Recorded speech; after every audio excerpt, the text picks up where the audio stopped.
Hello and welcome to the lecture for Module 7. This is a shorter module this week as we're getting ready to start preparing for the midterm exam. So you'll see that you have a few less items to do. This week we're going to talk about treatment and assistance for victims of intimate partner violence. You'll notice throughout this lecture I'm going to use the terms intimate partner violence, IPV, or domestic violence interchangeably. We're going to cover psychological help. We're going to cover services that are available in most communities, and we're going to discuss a little bit about prevention. There are an awful lot of mental health treatments available for victims of intimate partner violence. So we're not going to be able to cover every possible form of therapy that's available in this module, but we are going to cover some of the more common ones and discuss their individual characteristics. The first is cognitive behavioral therapy. It's often called CBT. You're going to get a lot of acronyms in this module. Cognitive behavioral therapy is a common type of psychotherapy, which is often called talk therapy. If you imagine someone live and in person talking to a mental health therapist, that's what talk therapy is. CBT helps clients become aware of their inaccurate or negative thinking so they can view challenging situations more clearly and respond to them in a more effective way. This is work that's conducted by a mental health counselor, a therapist, a psychologist, or some other type of mental health professional. This can be done one-on-one, as you see pictured here. It can also be done in a group therapy session where there would be 3, 4, as many as 10 or 12 people present who are all clients working with one mental health professional at the same time. Cognitive behavioral therapy can be a very effective method for addressing problems related to domestic violence, including PTSD and depression. Now this title's a long one. Skills Training in Affective and Interpersonal Regulation, often called STAIR, S-T-A-I-R, Skills Training in Affective and Interpersonal Regulation. Notice that's affective with an A. Affective refers to our emotions. If you hear someone say that a person has a flat affect, that's A-F-F-E-C-T, that means they have kind of a flattened emotional response. So skills training in affective or emotional and interpersonal regulation, commonly referred to as STAIR. This is a specific type, a specific subset of cognitive behavioral therapy. And it's primarily focused on reframing cognitions that have emerged as a result of a traumatic experience. And cognitions is just a fancy way of saying thoughts, right? So it's primarily focused on reframing thoughts the client has that have resulted because of the traumatic experiences they've had in a violent relationship. STAIR often involves psychoeducation, just psychological education, about the impact of trauma on emotions and relationships. This would be a mental health professional working with a client to help them see the result of their traumatic experiences. And it usually is in the form of thoughts that they have that they then apply to today's experiences. STAIR also works on emotional regulation skills, helping the client regulate their own emotions. So for example, if someone in an abusive relationship has been verbally abused, if they've been screamed at or yelled at, they may have a very negative response or be fearful to loud noises. That's an emotional response to a situation. So STAIR therapy can help them regulate their emotional response and learn skills to manage that. It also involves the effective expression of negative emotions. Oftentimes, victims of violent relationships really don't know how to express their own relations anymore. They've been so focused on repressing their own emotions and their own needs, they often need help learning how to express negative emotions.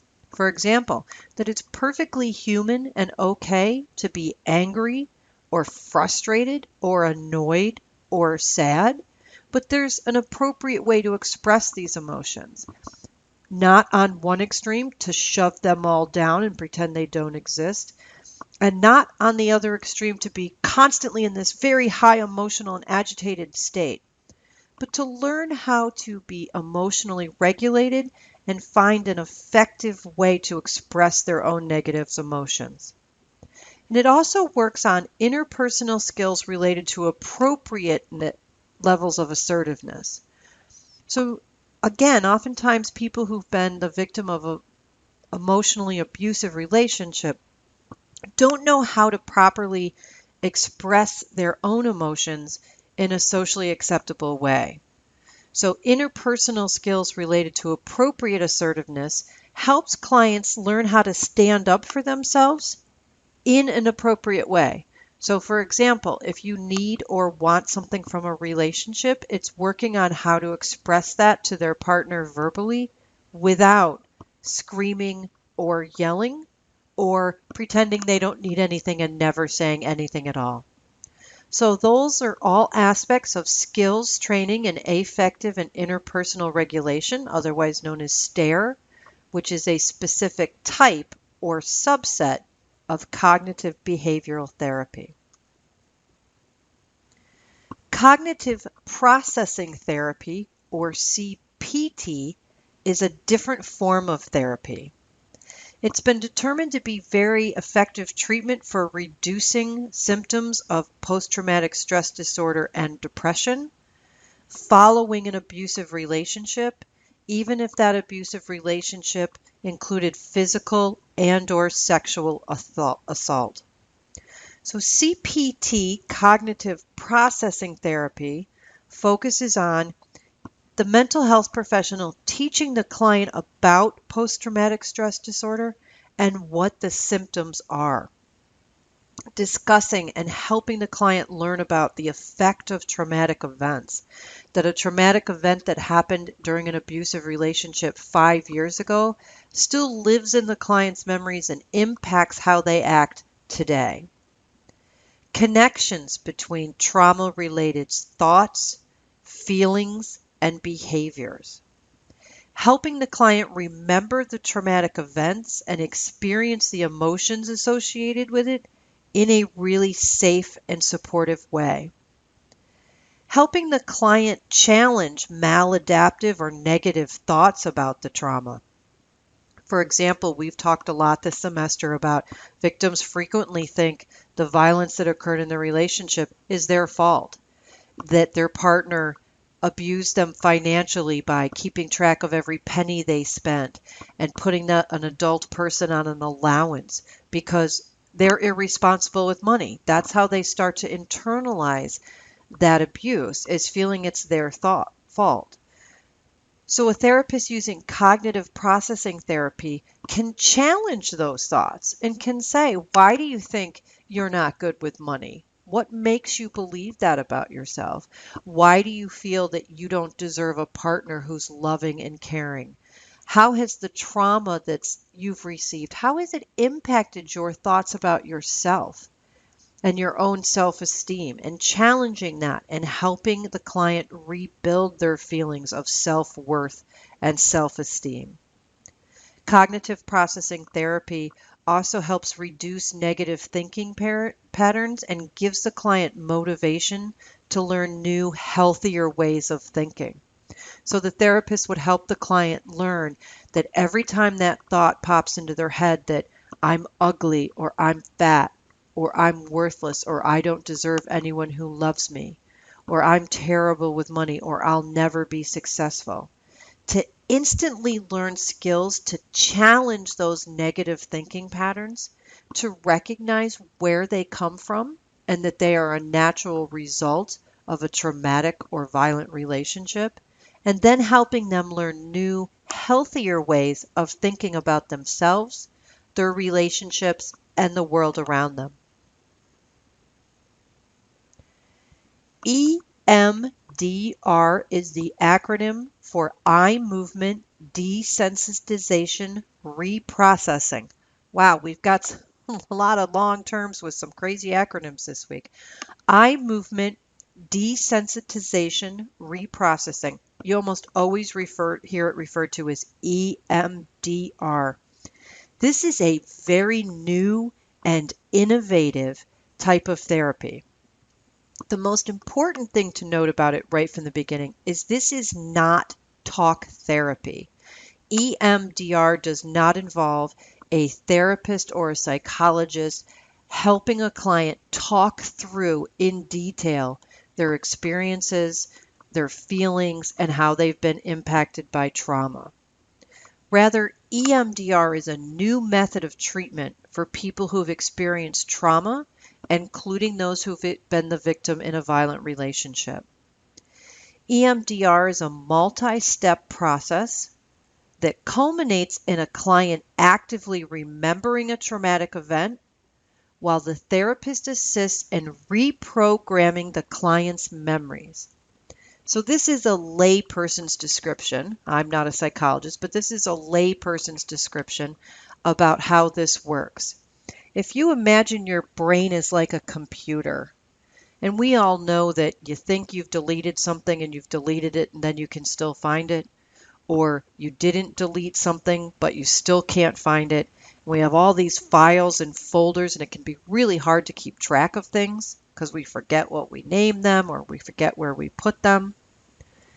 Well, the theory behind EMDR is that when a person is a victim of a violent relationship or an abusive relationship, whether that abuse be verbal, physical, sexual, or financial, is that it logs a memory into your brain and it puts it in a specific file folder. And because that exists in your brain even after the relationship's ended, that file folder can be triggered into opening. It's almost like a situation dealing with a coworker can trigger a traumatic memory for us.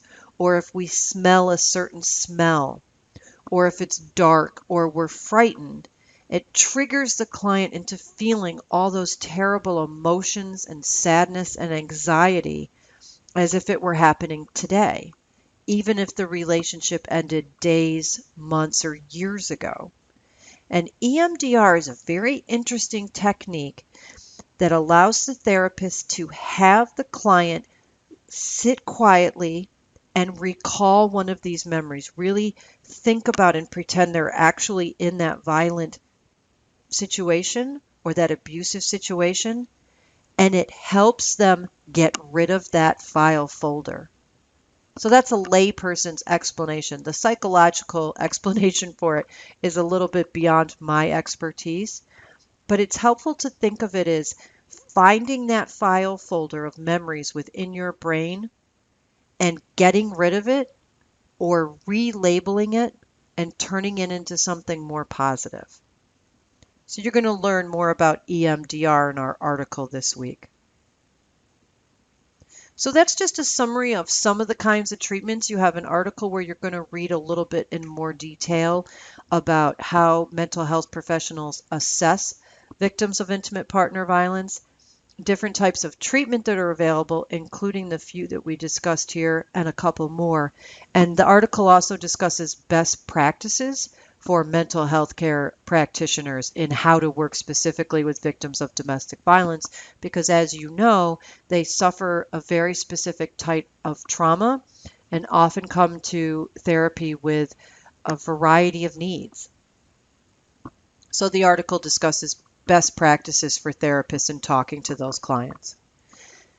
Now we're going to move into some services. It's not hard for us to imagine that victims of domestic violence need a wide variety of services, and psychological or mental health services is just one component of that. These victims need an awful lot of additional services.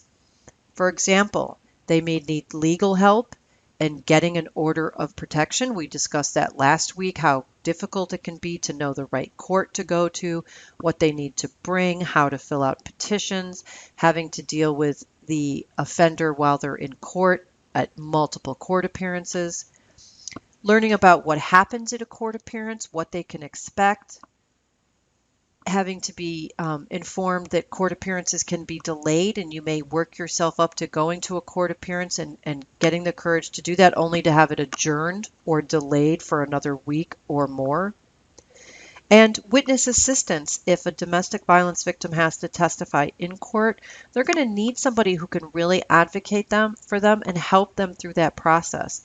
And that could include helping them get transportation to and from court, sitting with them in court so they're never by themselves when the offender is present, those sorts of things. Victims of domestic violence frequently need housing assistance, and this is one of those areas that we often forget when we talk about the needs of domestic violence survivors, is their need for housing. If you have to leave your home at 3 o'clock in the morning with just, the bare clothes on your back, not only do you need housing, you may need short-term housing, you may need long-term housing, you may need housing that's in a different town or county so you can have a physical separation between yourself and your abuser. And that housing also could include safety measures. Even a victim who's able to stay in their own home or apartment, for example, may need to have locks changed, may need to have windows repaired, may need to have security cameras or other security devices installed. And again, they need mental health treatment, which includes some of the treatments we discussed and that you'll also see in your article, but it also includes safety planning. Safety planning is a very specific way of working with a client and helping them come up with specific strategies or procedures for what they'll do if they are confronted with their abuser. What are you going to do if an abuser continues to call you? What are you going to do if they show up to your house and you're by yourself? What are you going to do if you're waiting for a bus and you're by yourself and you're alone out in public and your abuser confronts you at that bus station? Helping them develop really specific skills and strategies, including cell phones, oftentimes multiple cell phones or burner phones, memorizing or having contact sheets of not only community agencies who can offer help, but also friends or family members or victim advocates who can be called on to provide emergency assistance. Safety planning encapsulates all of that planning because we know that these victims are going to have to continue to live their lives in a community where their abuser may be able to confront them in multiple different ways, including at work. So one of the agencies in our community, just as an example that can offer assistance, is the Albany County Crime Victim and Sexual Violence Center. Obviously, this is in Albany County, but every county in New York State has something similar to assist victims. So the Albany County Center can help a victim get an order of protection. We know how helpful that assistance could be, even if it's just figuring out the right court. The Albany County Crime Victim and Sexual Violence Center helps with that safety planning, helping the victim to develop very specific skills or steps that they're going to take if they're confronted by their abuser and they're in a vulnerable situation. They offer transportation to and from court and to and from meetings with district attorneys' offices. We all know court proceedings aren't as simple as you show up at court one day, you give your testimony, and you leave. Oftentimes you may have multiple meetings with the district attorney's office, with police, and to court, and they can offer with transportation to and from those meetings. At Albany County, they do offer assistance in changing locks and installing other safety measures if a victim is able to remain in his or her home or apartment. Here's something they do that's really helpful. They provide assistance completing the application to the New York Office of Victim Services. Of course, we have assistance at the county level, like this Albany County agency. We also have assistance at the state level. And you're going to review a brochure this week in the media section from the New York State Office of Victim Services to learn a little bit more about the financial and other assistance they can provide. But in order for a victim to get help from the state, they have to complete the application. And it can be a bit time-consuming and a little troublesome. So at the Albany County Crime Victim and Sexual Assault Center, they actually offer assistance completing that application so they can help a victim understand what help is available at the state level and how to complete that application.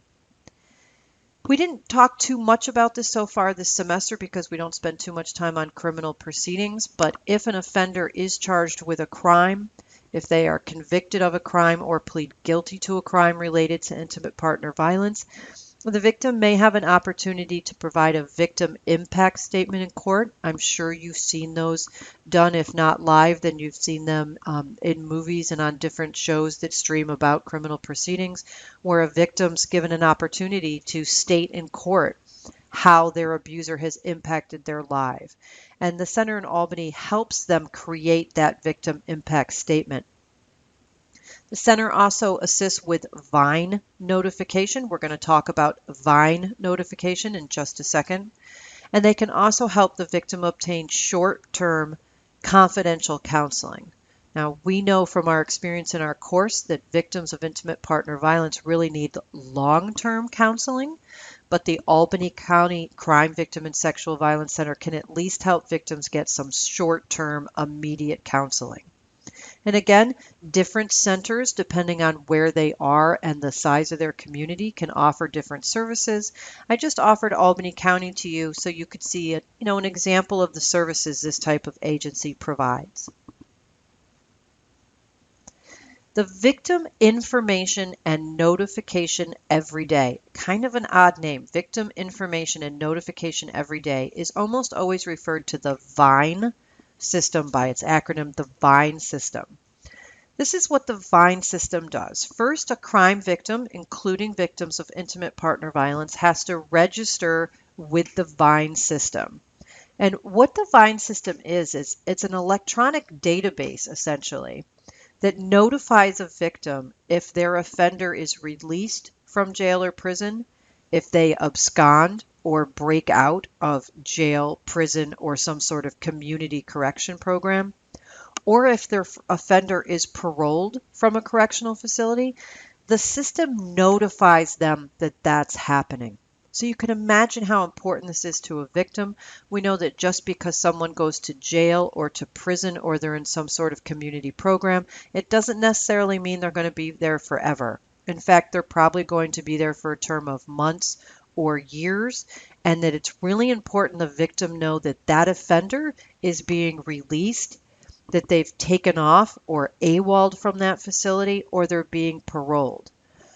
And victims who enroll with the Victim Information and Notification Everyday system, or the VINE system, can also obtain information about the location of their offender by phone or by the internet. You can imagine what caused the creation of this system, right? So we had way too many victims who were murdered or assaulted by offenders because they'd let their guard down. They thought, well, he's in prison or she's in jail, so I can relax now, and I don't have to have my cell phone with me. I don't have to make sure I have transportation available. They let their guard down and they relax. And when that offender is released, they can be completely caught off guard. That obviously creates a very unsafe situation. It can lead to further trauma. It can lead to further physical abuse, sexual assault, or even to that victim's death. So it's really important that victims know whether or not their offender is still in jail, still in prison, still in some type of community program, or if they've AWOL'd. So that's what the VINE system is. The VINE system is a national system, and it is available in New York State. So for example, when we go back a slide, we remember that the Albany County Victim and Sexual Violence Center helps victims learn about this system, learn about how valuable it can be, and help them register for it. So that's one of the services they provide. Now we're going to talk about prevention just briefly. I wish in this course we could spend more time talking about prevention, but unfortunately we have so many topics to cover, we don't get to spend a lot of time on this. But we're going to talk about ways that you as an individual can prevent intimate partner violence.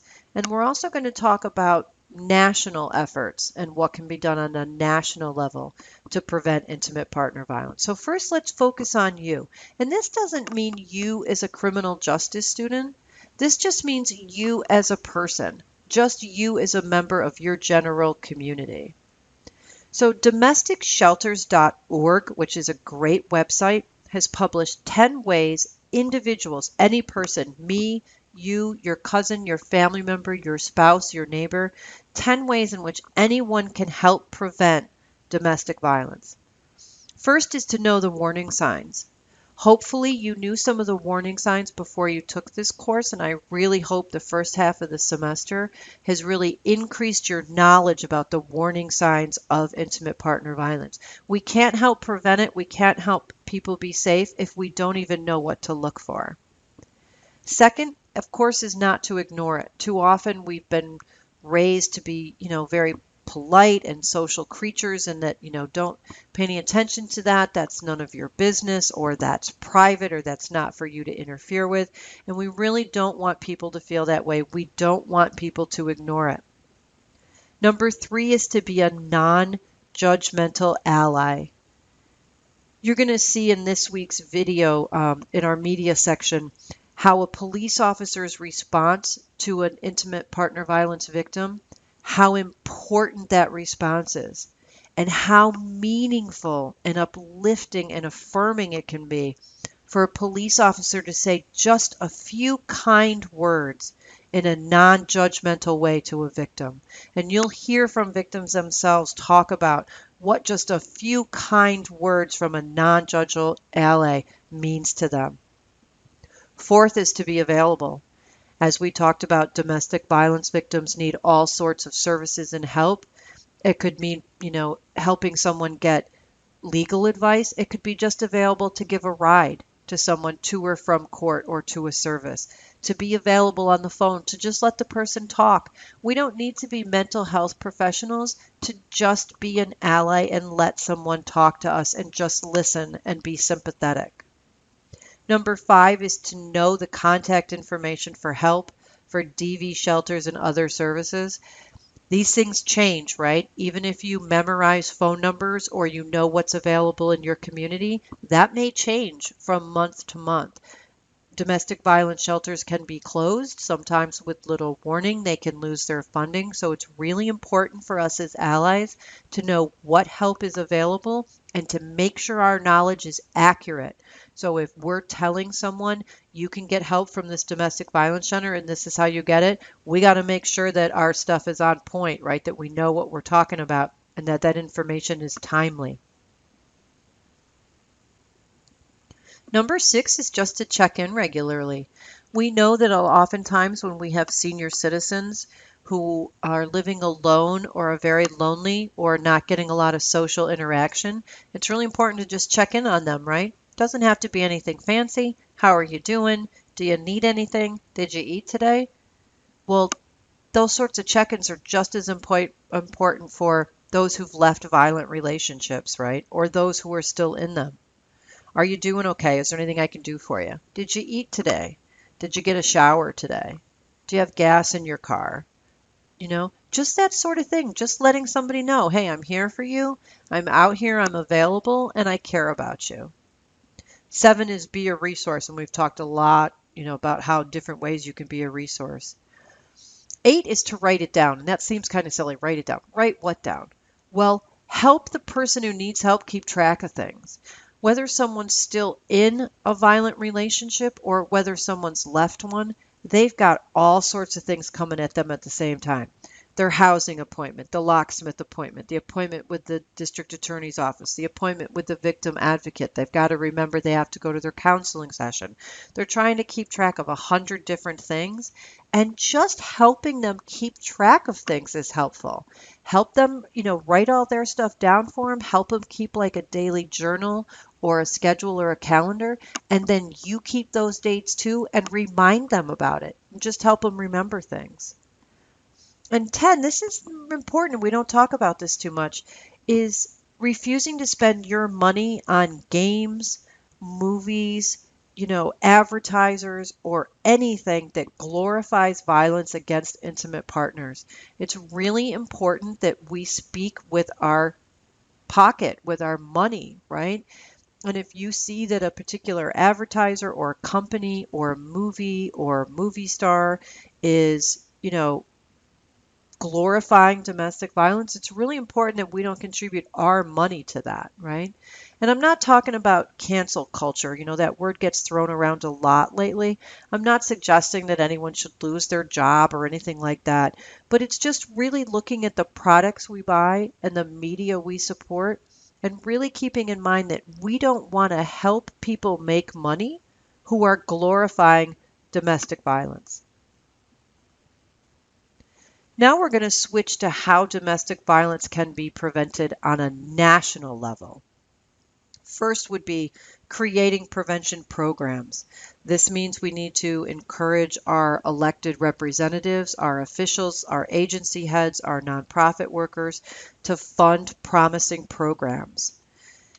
Of course, programs need to be effective. We don't just want to spend money on programs that aren't really helping anyone or aren't getting victims toward their goals. So we want programs to be evaluated for their effectiveness. We want to fund those programs who are helping victims the most and defund programs that aren't providing effective services. We want domestic violence advocates and agencies to share data and resources. This is really helpful.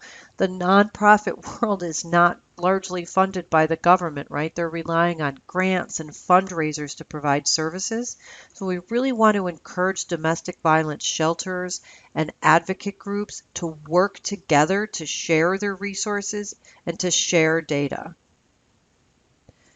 Another thing we can do nationally is we can spend a little bit more time working on educating our children on being respectful and kind human beings. And that might kind of sound trite or oversimplistic, but we can sometimes get away from this stuff in schools when we have so much other stuff that's really important, of just focusing on the basics of treating people kindly and respectfully and reinforcing that behavior. Of course, we also need to spend more time educating teenagers on the signs of domestic violence. We have way too many teenagers in the US who are getting involved in violent or abusive relationships at very young ages. So it's really important that we are educating our teenagers, both our male and our female teens, about respectful relationships and how to leave a relationship if you're not being treated fairly, kindly, and respectfully. And we also need to break down misconceptions about domestic violence. If you had any misconceptions about domestic violence, I hope we've addressed those in the first part of the semester and that we continue to address that through the second half of the semester. And of course, it's really important that we do that on a national level. Another way we can prevent domestic violence on a national level is to work on the criminal justice side that we discussed in our last module.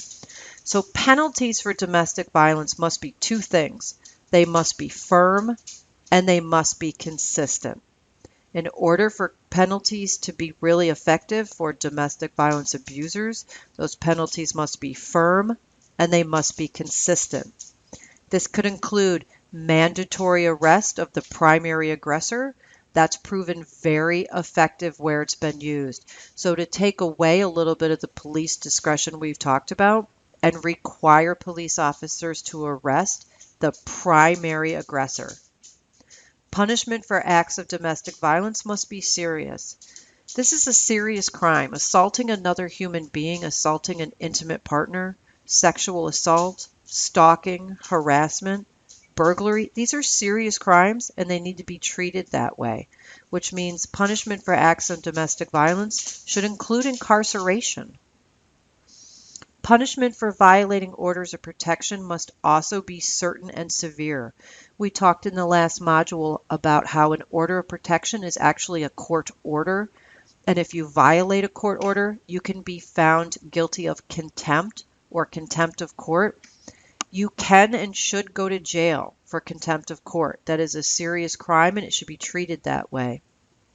And we also really need to increase our training for judges, for attorneys, and for law enforcement about intimate partner violence, what it is, what it isn't, what it looks like, some of the causes, some of the impacts, and most importantly, how to work with people in a trauma-informed way so we're not causing further harm when that person gets involved with the criminal justice system. We also need to increase funding for support services. To overcome the difficulties in leaving an abusive relationship, we've talked a lot already about how victims need substantial support. They need free or low-cost mental health services, housing assistance, legal assistance, safe shelters, long-term support, and often childcare. We also need to spend more time nationally working on helping women become more financially independent. One of the things missing from a lot of our law enforcement and legal training is the impact of financial control on a victim of domestic violence.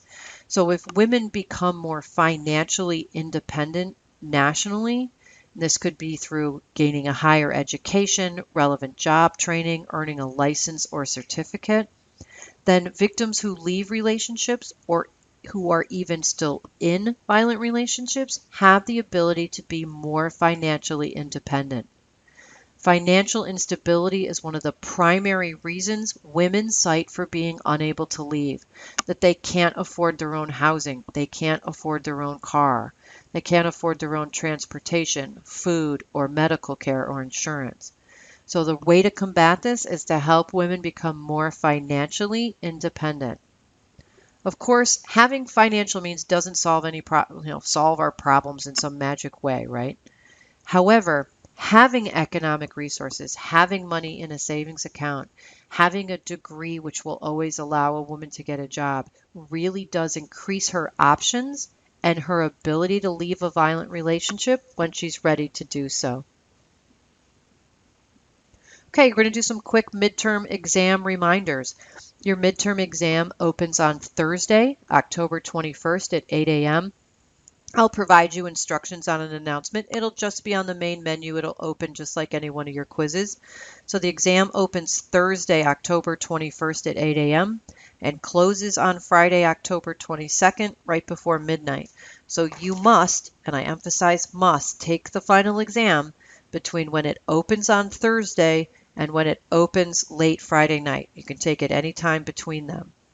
The exam can only be taken once. This isn't like our quizzes. And your exam score is 25% of your course grade, so please study hard for the midterm. Here's another important reminder I put on our announcements, and I'll remind you of this again during the week, that all course material, including the lectures, the articles, the media, videos, everything, is going to disappear from your view on Thursday, October 21st at 8 a.m.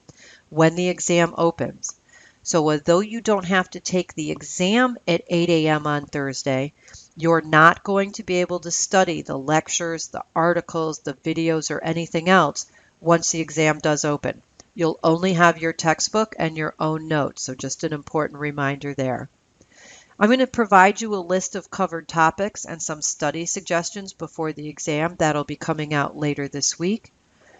And Module 8, the only thing in Module 8 is the midterm exam. Once you've taken the midterm exam, there's nothing else you need to do until Module 9 opens on Tuesday, October 26th. So the rest of Module 7 is pretty brief. Like I described earlier, you're going to read an article that goes a little more in depth into the different types of psychological treatment, including best practices for mental health practitioners. In your media section, you're going to watch a video on law enforcement. It's a law enforcement training video, and it's about specifically guiding law enforcement officers when they arrive on a scene of domestic violence. You have a medium item this week from the New York State Office of Victim Services. Sorry, I thought I was going to get through that without coughing. Quiz 5 will open on Friday at 8 a.m. And this week you also have your last credit opportunity before the midterm, so make sure you get that submitted. And there's no text and no project this week. Sorry, my voice failed me right at the end there. As always, if you have any questions or need anything from me, please let me know.